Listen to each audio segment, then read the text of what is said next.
اچھا جی، آج کا ہم سبق شروع کرتے ہیں، اور آج ہم انشاءاللہ آیت نمبر 21 سے 30 تک کریں گے۔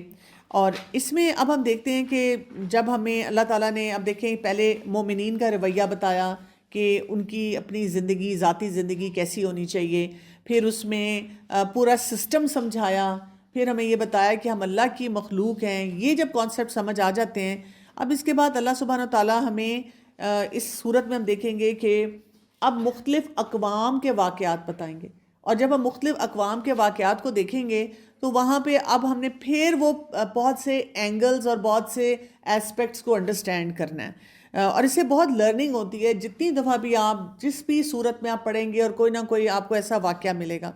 تو آیت نمبر 23 میں اللہ سبحانہ تعالیٰ فرما رہے ہیں، وَلَقَدْ أَرْسَلْنَا نُوحًا إِلَىٰ قَوْمِهِ فَقَالَ يَا قَوْمِ اعْبُدُوا اللَّهَ مَا لَكُم مِّنْ إِلَٰهٍ غَيْرُهُ أَفَلَا تَتَّقُونَ۔ اور البتہ تحقیق بھیجا ہم نے نوح علیہ السلام کو اس کی قوم کی طرف، اور جب قوم کی طرف بھیجا تو کس لیے بھیجا؟ کیوں بھیجا؟ کہ اے میری قوم، عبادت کرو اللہ کی، اور اس کے علاوہ کوئی الہ نہیں ہے۔ وہی بات، سکون دینے والی بات کی، یہی بتانے کی کوشش کی کہ جو ضروری کام کرنے والا ہے وہ کیا ہے؟ اللہ کی عبادت۔ تو اللہ تعالیٰ نے ہر قوم میں جو ہے انبیاء بھیجے، اور وہ جب انبیاء آئے انہوں نے قوم کو یہی سبق دیا۔ ہم یہاں پہ فیشن انڈسٹری کو پروموٹ کرنے کے لیے نہیں آئے ہیں، ہم یہاں پہ چٹ چیٹ کر کے اپوزٹ جینڈر کے ساتھ اپنا کانفیڈنس شو کرنے نہیں آئے ہیں، ہم یہاں پہ کوئی بیوٹی پیجنٹ میں کوئی انعام لینے، مس ورلڈ اور فلاں فلاں وہ کرنے نہیں آئے ہیں۔ ہم یہاں پہ کس لیے آئے ہیں؟ اللہ کی عبادت کے لیے آئے ہیں، اور اس کے علاوہ کوئی الہ نہیں ہے۔ افلا تتقون، تو کیا تم تقوی اختیار نہیں کرتے؟ اب رمضان میں بھی ہم اسی تقوی کی پریکٹس کر رہے ہیں، اور اب دیکھیں یہاں سے یہ پتہ چلتا ہے کہ اگین عبادت اور تقوی کا بڑا گہرا لنک ہے، اس کو بار بار اپنی زندگی میں شامل کرنا چاہیے۔ پھر کیا کہا؟ آیت نمبر 24 میں آ رہا ہے، تو کہا سرداروں نے جنہوں نے کفر کیا اس کی قوم میں سے، کیا کہا انہوں نے؟ ما ھذا الا بشر مثلکم، نہیں یہ مگر ایک انسان تمہارے جیسا۔ لو، ہمارے جیسا ہے، میرے ساتھ کالج میں پڑھتی تھی، وہاں تو بڑی ماڈرن ہوتی تھی، او ہم تو تمہارے سے پہلے سے درس میں جا رہے ہیں، تم نے کوئی زیادہ ہی چیزیں سیکھ لی ہیں، تمہیں زیادہ ہی چیزیں پتہ چل گئی ہیں، تو ہمارے جیسا ہے، جسٹ لائک اس۔ اور پھر انہوں نے کیا کہا؟ جو چاہتا ہے کہ وہ فضیلت حاصل کرے تم پر، یریدو ان یتفضل علیکم، تم پہ سپیریئر بننا چاہتا ہے۔ اچھا، ایسی باتیں بھی بہت سننے کو ملتی ہیں۔ ایکچولی یہ جو پردے والے ہیں نا، یہ ہمیں گلٹ دیتے ہیں، یہ ہمیں نا انفیریئر سمجھتے ہیں، سمجھتے ہیں کہ جی اگر ہم نے کور نہیں کیا، دیکھو میرا دل کتنا صاف ہے، ان کو نظر ہی نہیں آتا۔ ہاں، کچھ لوگوں کا یہ مزاج ہو سکتا ہے کہ اگر وہ پردہ کر لیتے ہیں، یا وہ زیادہ ماڈسٹی کو اڈاپٹ کرتے ہیں، یا قرآن وہ زیادہ پڑھ لیتے ہیں، start looking down on people. وہ ہر ایک کو پکڑ پکڑ کے، کبھی لک ڈاؤن نہ بھی کر رہے ہو تو پکڑ پکڑ کے لوگوں کو سمجھانے کی کوشش کرتے ہیں، تم یہ نہ کرو، تم ایسے کرو، جسے کہتے ہیں مورل پیٹرولنگ شروع کر دیتے ہیں۔ لیکن زیادہ تر لوگ جب قرآن پڑھتے ہیں اور ماڈسٹی کے اور حیا کے کسی سٹینڈرڈ پہ جاتے ہیں، وہ تو بیچارے اپنے آپ کو ہی ٹھیک کرنے میں لگے رہتے ہیں، ان کو تو اپنی ذات سے باہر کوئی چیز نظر ہی نہیں آتی۔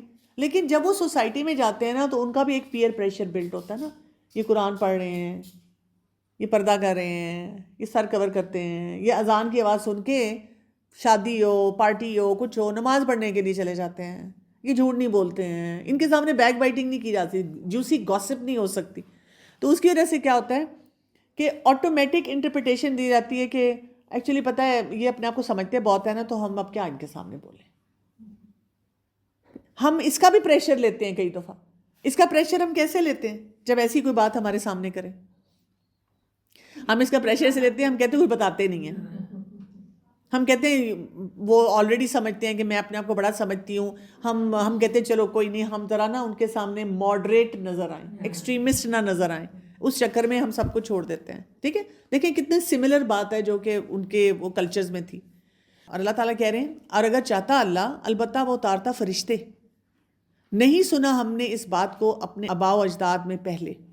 تو وہ یہ کہتے ہیں کہ اللہ تعالیٰ کو فرشتہ اتارتا، اور ما سمعنا بہذا فی آبائنا الاولین، ہم نے تو اس سے پہلے کبھی بھی ایسی باتیں نہیں سنی، ہماری فیملیز میں تو کبھی ایسے نہیں ہوا، یہ تو نیا ہی دین آ گیا ہے، نیا ہی طریقہ آ گیا ہے، ہم نے تو کبھی نہیں ایسے کیا۔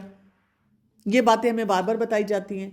اب ہمارے کلچرز میں بھی ہر جگہ پہ لوگوں نے کیونکہ قرآن کو اس طرح ورڈ ٹو ورڈ پڑھا ہی نہیں ہے.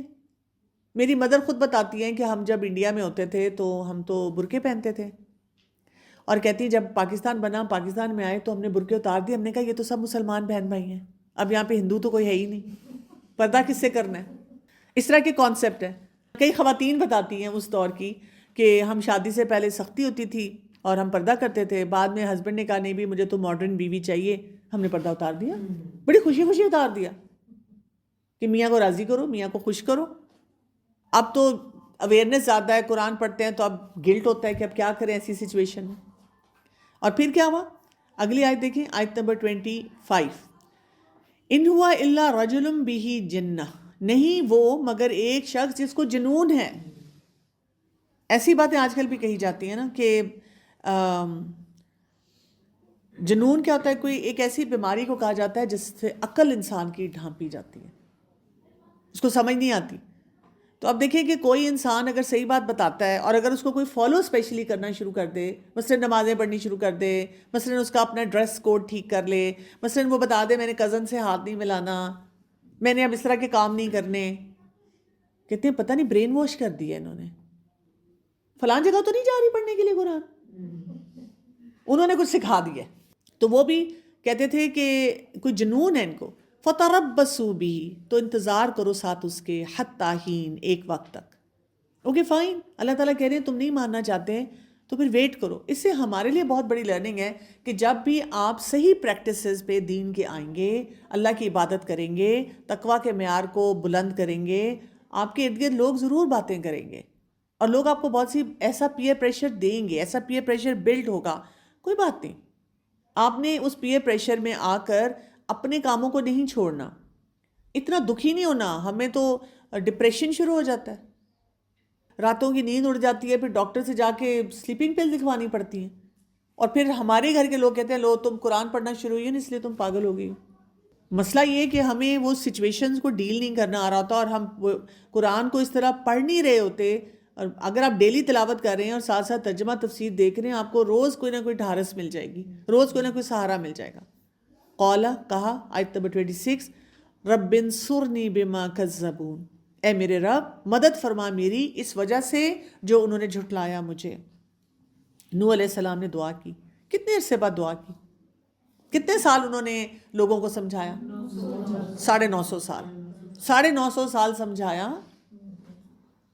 اور اس میں کچھ روایات میں ہمیں یہ پتہ چلتا ہے نوح علیہ السلام کی عمر زیادہ تھی لیکن جنریشنز چینج ہو رہی تھیں، کچھ روایات سے یہ بھی پتہ چلتا ہے. تو وہ جنریشن آفٹر جنریشن سمجھا رہے تھے، سمجھاتے جا رہے ہیں، نہیں سن رہے. ہم لوگ تو ایک دفعہ کسی کو کچھ کہیں اور وہ ہمیں آگے سے سنپ کر دے تو ہم تو کہتے ہیں جو مرضی کرو. جی، ہم کہتے ہیں جہنم میں جلے گا. اچھا، اور پھر اس پہ کیا کر رہے ہیں؟ رب انصرنی بما کذبون، اے میرے رب میری مدد فرما اس وجہ سے جو انہوں نے جھٹلایا مجھے. اس سے یہ پتہ چلتا ہے انسان دعاؤں کو بڑھائے. ہم رونا دھونا بڑھاتے ہیں، اس کے سامنے رونا، اس کے سامنے رونا، اس کے سامنے رونا. آپ کے ساتھ ہوا ہے کہ کبھی آپ اپنے کسی میٹر کے لیے پریشان ہیں اور آپ نے 2-3 ایکسپرٹس جو قرآن پڑھاتے ہیں ان سے بات بھی کی، انہوں نے آپ کی پوری بات سنی، انہوں نے آپ کو کہا کہ بس انشاءاللہ اللہ آپ کی مدد کرے گا. ہم کہتے ہیں ان کے پاس کوئی سلوشن ہی نہیں، پھر ہم فرسٹریٹ ہو کے کسی اور کے پاس گئے. ایک تو یہ کہ واقعی ہماری سچویشن کئی دفعہ ایسے ہوتی ہیں ان کا امیڈیٹ ہاں نہ میں آنسر نہیں ہوتا. مجھے بھی یہ بہت فرسٹریشن ہوتی ہے جب مجھے لوگ بہت کوئی لمبی اپنی بات بتاتے ہیں، دیر از نو سمپل آنسر کہ میں ان کو ایک دم سے کہہ دوں کہ یہ کر لیں وہ کر لیں. اس کے بڑے سٹیپس ہوتے ہیں جن کو فالو کرنا ہوتا ہے. دوسرا کہ دعا سب سے پہلا ہمارا سہارا جو ہے جب ہم پریشان ہوں، دعا بہت زیادہ کرنی چاہیے، صبر. اب دیکھیں انہوں نے دعا کی تو آیت نمبر 27 سے اب ہمیں پتہ چل رہا ہے کہ اللہ تعالیٰ نے اب ان کو ایک راستہ دکھایا. اب راستہ کیا تھا؟ فَأَوْحَيْنَا إِلَيْهِ، بس وہی کی ہم نے اس کی طرف. کیا وہی کی اللہ تعالیٰ نے؟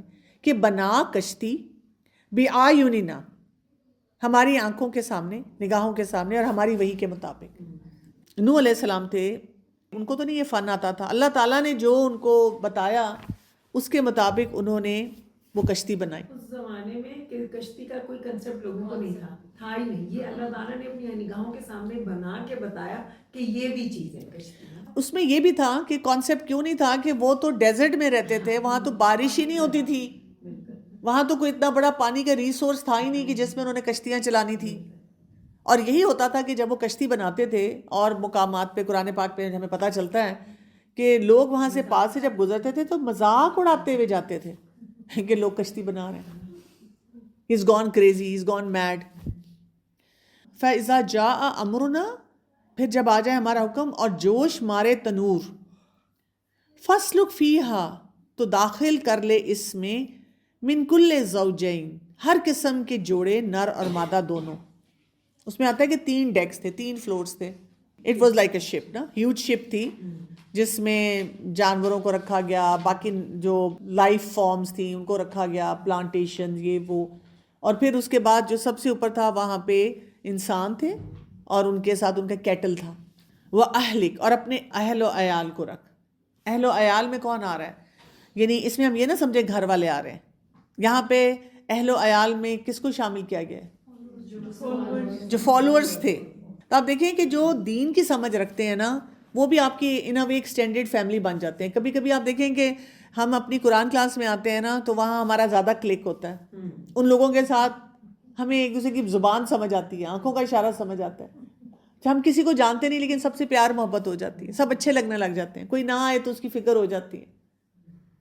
یہ قرآن کا ایک کنیکشن ہوتا ہے نا آپ کی, you are on the same page, جو کئی دفعہ گھر والوں کے ساتھ ہم اس طرح بات ہی نہیں کر سکتے, ان کو ایکسپریس ہی نہیں کر سکتے, کیونکہ یہاں کہ آپ کو بڑی نارمل فیل آتی ہے کہ او مائی گاڈ اگر میں یہ کام کر رہی ہوں تو میں بڑی نارمل انسان.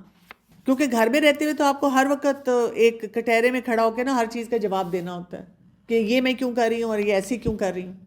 لیکن یہاں پہ آ کے آپ کو پتہ چل جاتا ہے کہ everything is fine, you know, میں ایک نارمل انسان ہوں. پھر اس کے بعد کیا کہا؟ الا من سبق علیہ القول منہم مگر جو پہلے ہو چکی اس پر بات ان میں سے. جو اللہ تعالیٰ کی طرف سے اب فیصلہ ہو گیا, اور وہ فیصلہ کس بنیاد پہ ہوتا ہے اللہ تعالیٰ کی طرف سے؟ ایمان, تقوی, اللہ کی عبادت. اللہ تعالیٰ ریپیٹڈ چانسز ہمیں دے رہا ہوتا ہے کہ ہم اپنا راستہ صحیح چوز کریں. ہم راستہ صحیح چنتے ہیں تو ہمارے لیے آسانی آ جاتی ہے, ہم راستہ صحیح نہیں چنتے تو ہماری زندگی میں مشکلات ہوتی ہیں. یہ سمپل سا اللہ تعالیٰ کا قانون ہے, اللہ تعالیٰ کی طرف سے فیصلہ ہے, اور اس کو ہم کتنا اڈاپٹ کرتے ہیں یہ ہمارے لیے ضروری ہے کہ ہم سمجھیں. آگے بات کیا آ رہی ہے؟ وَلَا تُخَاطِبْنِي فِي الَّذِينَ ظَلَمُوا اور نہ تم بات کرنا مجھ سے ان کے معاملے میں جنہوں نے ظلم کیا. کیونکہ ہوتا کیا ہے جب ڈیفیکلٹ سچویشن آتی ہے تو ہمارا دل پھر پسج جاتا ہے نا کسی شخص کے لیے جو کہ غلط کام کر رہا ہے. ہم کہتے ہیں کہ اچھا نہیں, ہم اللہ سے کہتے ہیں اللہ تعالیٰ اس کے لیے آسانی پیدا کر دیں. جب ایک حجت تمام ہو جائے نا تو غلط کام کرنے والے پہ کبھی آپ کو افسوس نہیں ہونا چاہیے. یعنی ایک ٹائم تک انہوں نے دیکھے 950 سال ان کو سمجھایا, ان کو ریپیٹڈ چانسز ملے. ہماری اپنی زندگی میں بھی یہی ہونا چاہیے. ہم اپنی زندگی میں بھی جب بھی کوئی فیصلہ کریں اور لوگوں کے ساتھ معاملات کریں, اور کئی دفعہ ہم الجھے ہوئے ہوتے ہیں نا, آپ نے کسی کو 1 چانس دیا, 2 چانس دیے, 3 چانس دیے, اب وہ انسان اپنے آپ کو ٹھیک نہیں کر رہا تو کیا کرنا چاہیے؟ حجت تمام ہو جاتی ہے. ہم اس کے بعد کہتے ہیں کہ نہیں, this is not possible for me to do, میں اس سے زیادہ کسی کو جگہ نہیں دے سکتی. کیونکہ اگر آپ زیادہ جگہ دیں گے تو کیا ہوگا؟ چیزیں ٹھیک ہوں گی. جیسے فار ایگزامپل ہم چھوٹا مسئلہ بھی دیکھ لیتے ہیں, بڑا مسئلہ بھی دیکھ لیتے ہیں اس سلسلے میں. جیسے کوئی اگر آپ کو بار بار باتیں سناتا ہے, بار بار آپ کے ساتھ زیادتی کرتا ہے, تو ہمارا کیا رویہ ہونا چاہیے ایسے انسان کے ساتھ؟ شروع میں ہم صبر بھی کریں, شروع میں ہم خاموشی بھی اختیار کریں, شروع میں ہم اس انسان کو سپیس بھی دیں کہ یہ اپنے آپ کو امپروو کر لے گا, یہ چیزوں کو ٹھیک کر لے گا. اور اگر وہ انسان ٹھیک کر لیتا ہے تو ویل اینڈ گڈ, ٹھیک ہے, وہ اپنے رویوں کو ٹھیک کر لیتا ہے, ٹھیک ہے. لیکن ایک انسان آپ کو طرح طرح سے تنگ کر رہا ہے, آپ کے ساتھ زیادتیاں کر رہا ہے, آپ بہت پریشانی میں الجھے میں پھنسے میں ہیں, تو کیا کرنا چاہیے؟ اب آپ اپنے کو ڈسٹینس کر لیں اس سے. بہت زیادہ دوستی یاری لگانے کی ضرورت نہیں ہے. اور اگر وہ انسان آپ کو بار بار پوچھے بھی کیا ہوا ہے, تم ایسی کیوں بیہیو کر رہی ہو, تو کیا کرنا چاہیے؟ اس کو کوئی ایکسپلینیشن دینی چاہیے؟ نہیں دینی چاہیے. ایسے انسان کو ہم پھر ایکسپلینیشن نہیں دیتے, ہم اپنے آپ کو وہاں پہ روک لیتے ہیں. کیونکہ دیکھیں آپ ایکسپلینیشن دیں گے تو کیا ہوگا؟ جو انسان اپنے آپ کو ٹھیک نہیں کرنا چاہ رہا وہ کیا کرے گا؟ وہ اور بحث کرے گا, اور وہ آپ کو اور زیادہ پھنسائے گا کسی نہ کسی مسئلے میں, اور اس کی وجہ سے آپ زیادہ مشکلات میں پھنسے رہیں گے. تو اس لیے ہم نے کیا کرنا ہوتا ہے, ہم نے اپنے آپ کو روک کے وہاں پہ رکھنا ہوتا ہے. ہم نے وہاں پہ بہت زیادہ محتاط رہنا ہوتا ہے.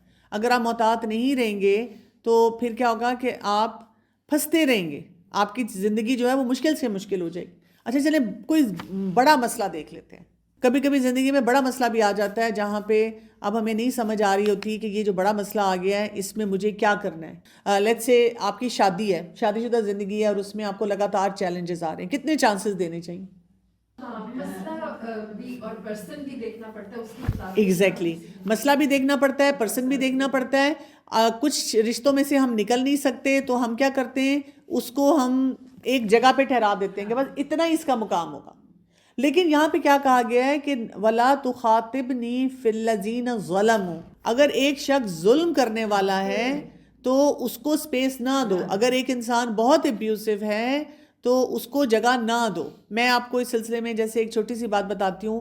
کچھ سال پہلے میرے پاس ایک ایسا کیس آیا, پڑھی لکھی فیملی ہے, بہت ایجوکیٹڈ ہیں, لیکن اس ایک بچی نے پہلے مجھے کانٹیکٹ کیا اور اس نے مجھ سے یہ پوچھا کہ جی میرے فادر جو ہیں وہ مجھے اور میری فیملی میں اور جو مطلب بچیاں اس طرح ہیں, بہن بھائی ہیں, بہنیں اسپیشلی, تو ہم سب کو سیکشولی ابیوز کر چکے ہوئے ہیں. اور ہم نے اپنی مدر کو بتایا ہے, مدر بھی پڑھی لکھی ہیں, لیکن مدر کے اوپر سوشل پریشر اتنا ہے کہ وہ یہ کہتی ہیں, اور وہ کہتی ہے بچی کہ میں نے کسی اسکالر سے پوچھا ہے تو انہوں نے کہا کہ اگر آپ کے پاس کوئی آپشن نہیں ہے گھر چھوڑنے کی, ویسے تو آپ کو گھر چھوڑ دینا چاہیے, لیکن اگر آپ کے پاس آپشن نہیں ہے, آپ کو اسی گھر میں رہنا ہے, تو پھر آپ اپنے والد سے بھی پردہ کریں, آپ بہت زیادہ محتاط ہو جائیں. اب جب وہ ایسے کر رہی تھی تو اس کی والدہ جو تھیں وہ کیا کر رہی تھیں, وہ کہہ رہی ہوگی نہیں, وہ کہہ رہی تھی نہیں, وہ کہہ رہی تھی کہ تم خاموش رہو. اور پھر اس کے بعد میں جب ان بچیوں کی شادی ہو گئی تو اس کی والدہ جو تھیں وہ ان کو بلیک میل کر رہی تھیں کہ اگر تم لوگ باپ سے نہیں ملو گے تو میں تمہارے ہسبینڈ کو بتا دوں گی کہ تم لوگ اس طرح ابیوز ہوئے ہو. کہ دیکھیے ظلم کی انتہا کتنی ہو جاتی ہے, صرف سوشل پریشر کو مینٹین کرنے کے لیے. کتنی بچیوں کا یہ مسئلہ ہوتا ہے کہ جب ان کو کوئی فیملی ممبر ابیوز کرتا ہے اور وہ جا کر اپنی مدر کو بتاتی ہیں تو ماں کہتی ہے بیٹا چپ کر جاؤ, بس تم میرے پاس رہا کرو, اس بندے کے پاس نہ جایا کرو.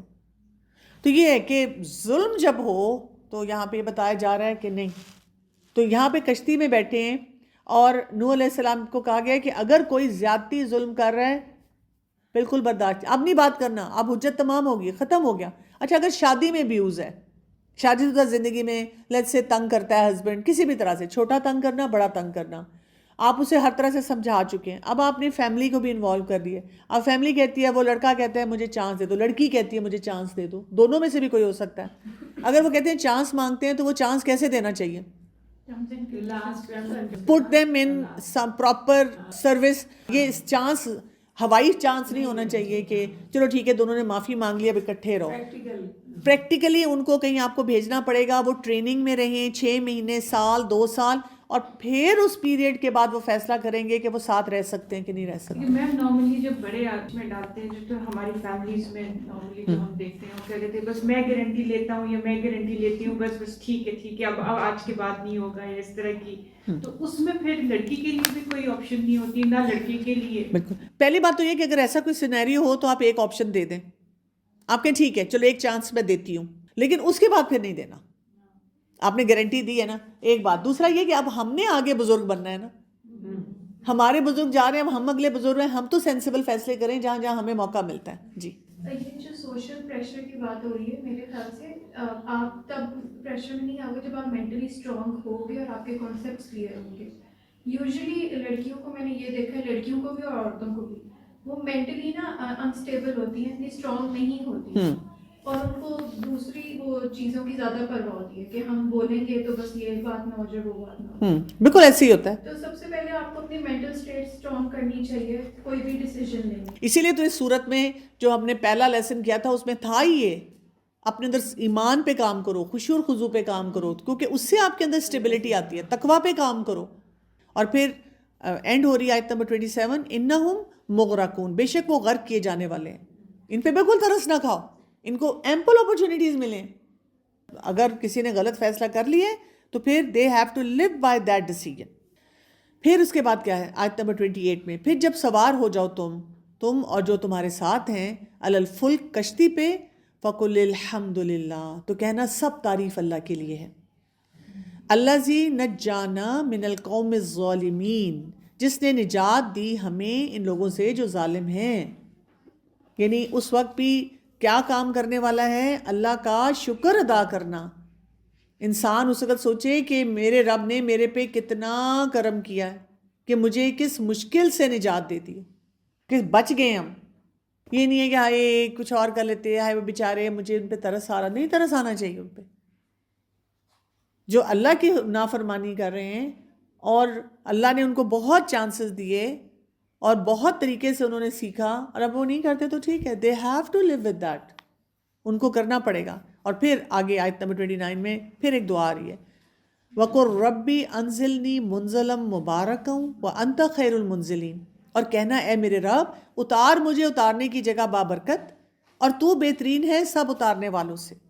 تو حالات کیسے بھی ہوں، بندہ مومن جو ہوتا ہے وہ ہر حال میں اپنے رب کو یاد رکھتا ہے. یہ وہ ٹائٹینک شپ نہیں ہے جس میں رومانس چل رہا ہے آخری وقت تک، وہ یعنی مر رہے ہیں لیکن ہاتھ نہیں چھوڑ رہے.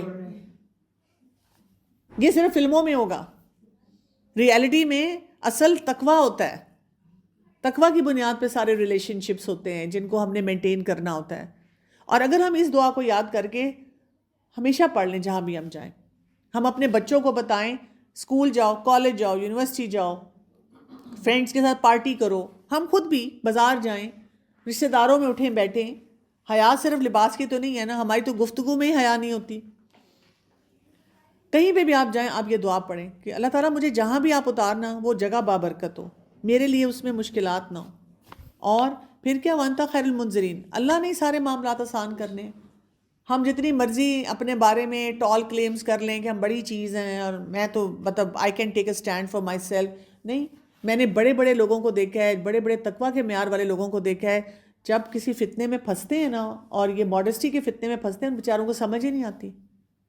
کیونکہ شیطان نے تو دیکھے نا آدم علیہ السلام کو پھسلا دیا، وہ تو انبیاء کو نہیں چھوڑتا. ہم کیا چیز ہیں؟ تو اللہ پہ بھروسہ ہمارا زیادہ ہونا چاہیے، اپنے اوپر کام ہونا چاہیے. اور پھر آیت نمبر 30 آ رہی ہے، اِنَّ فِي ذَلِكَ لَآیَاتٍ، بے شک اس میں نشانیاں ہیں، وَإِن كُنَّا لَمُبْتَلِينَ، اور بے شک ہم البتہ آزمانے والے ہیں. تو بہت ساری نشانیاں ہمیں پتہ چلتی ہیں، اور اصل ہمیں بات کیا پتہ چلتی ہے کہ ان نشانیوں سے ہمیں کچھ نہ کچھ سیکھنا ہے اور اپنی زندگی کو بہتر بنانا ہے. اس میں اپنے لیے صحیح وہ جو چینلائز کرنا ہے اپنے سارے سسٹم کو.